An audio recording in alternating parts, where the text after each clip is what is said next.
Иранда үйған отбасын тоз-тозын шығарып ажыратып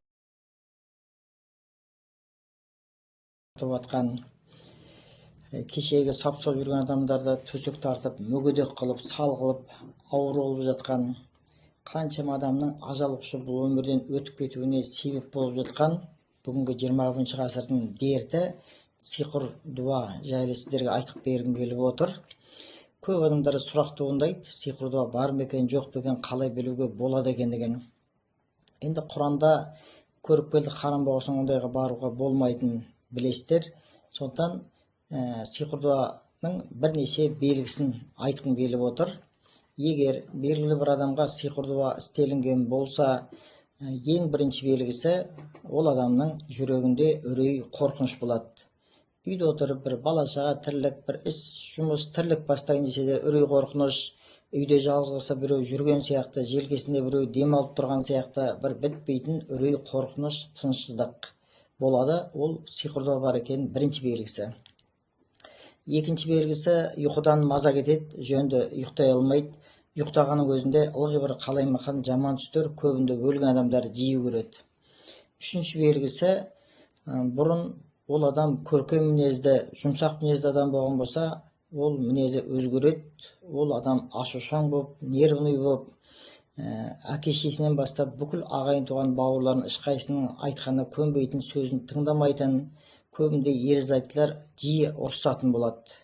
Ол өзінен басқа өзгені ешкімді тыңдамайтын, жүйке жұқарып, нервный болып, ашушаң болып кетеді. Бұл үшінші белгісі. Төртінші белгісі, туысқан туғандар жиналған жерге барғысы келмейді, көп ешкімді көргісі келмейді, ондай жерден қашқақтайды. Үйде жатып, телевизор көріп жатса да, телефонға звонок келсе, звоноктың көзін көтермейді, даусын басып қояды, ешкім даусын естігісі келмейді. Бара-бара көз көрмейтін, құлақ естімейтін, ешкім танымайтын, телефон связь ұстамайтын айдалаға көшіп өткісі келеді. Ақырындап адам қияли бола бастайды. Бесінші белгісі, көздің жанары кетеді.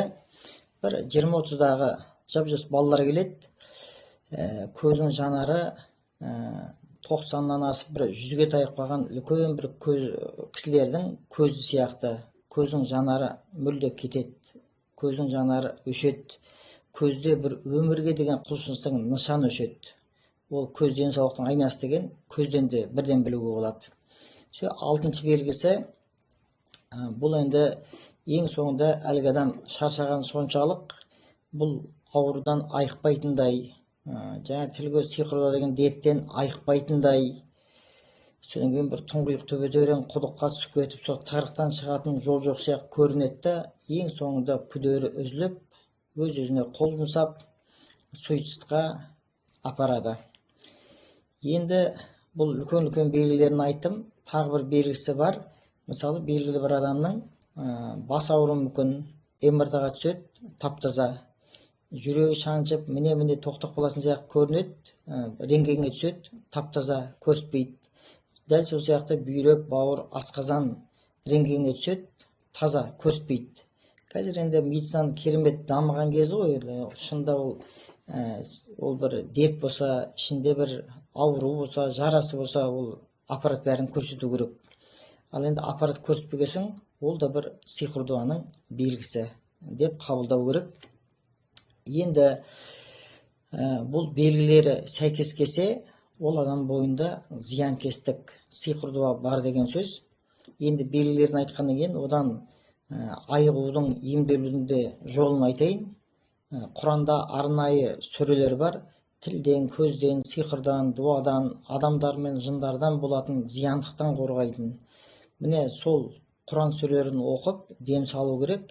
Бірақ бұл жерде бір айта кететін мәселе, сол себепкер болатын, Құран оқып дем салып беретін адамның міндетті түрде Алла тарапынан берілген емшілік қасиеті болу керек. Аузы дуалы болу керек. Ол адамның дұғасы қабыл болу үшін, ол адамның өзінің 5 уақыт намазы, оразасы түгел болу керек. Емдеу тәсілі шариғи шеңберден шықпайтын болу керек. Сонда ғана Құран оқып дем салып беретін болса, Алла сәтін салса, жақсы болып жазылады. Одан қорқудың қажет жоқ.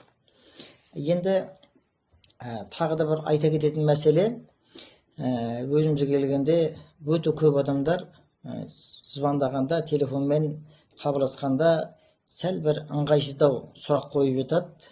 Белгілі бір адамның проблемасын айтады да, WhatsAppпен суретін жіберем, емдей сал, телефонмен онлайн ем сала сал деп. Енді маған ондай сұрақтарды қоймауларыңызды сұраймын.